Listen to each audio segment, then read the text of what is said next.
नमस्कार, मी पोलीस निरीक्षक कुंदन गावडे, वैराग पोलीस ठाणे प्रभारी अधिकारी. वैराग पोलीस ठाणे येथे गुन्हा रजिस्टर क्रमांक 17/2026 BNS कलम 303(2) विद्युत मोटर चोरी आणि केबल वायर चोरीचा गुन्हा दाखल होता. सदर गुन्ह्यामध्ये पाहिजे आरोपी समीर अल्ताफ सय्यद राणा धाराशिव हा आम्हाला आरोपी पाहिजे होता. त्याच्या तपासाच्या अनुषंगाने नमूद आरोपी हा मिळून आला गुन्हे प्रकरण पथकाला. त्यावेळेस अधिक तपास केला होता. सदर गुन्ह्यातील 100 फूट केबल वायर आणि पोलीस ठाणे अभिलेखावर दाखल असलेले गुन्हा क्रमांक 103/26 आणि 104/26.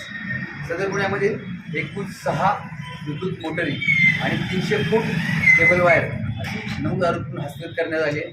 सदरची कामगिरी ही गुन्हे प्रकटीकरण पथकाचे पोलीस उपनिरीक्षक श्री प्रतापसिंह जाधव, तपासी अंमलदार पोलीस हवालदार भोरे, अमोल भोरे, राहुल पाटील आणि आकाश पवार यांनी ही कामगिरी पार पाडून ज्या शेतकऱ्यांचा मुद्देमाल गेला होता जवळपास एकूण 100% मुद्देमाल आम्ही हस्तगत करण्यात आम्हाला यश आलं. सदरची कामगिरी ही माननीय पोलीस अधीक्षक श्री अतुल कुलकर्णी सर, अप्पर पोलीस अधीक्षक Shri Pritam Yavalkar sir, SDPO Ashok Saykar sir आणि यांच्या मार्गदर्शनाखाली ह्या पथकाने पार पाडली आहे. धन्यवाद.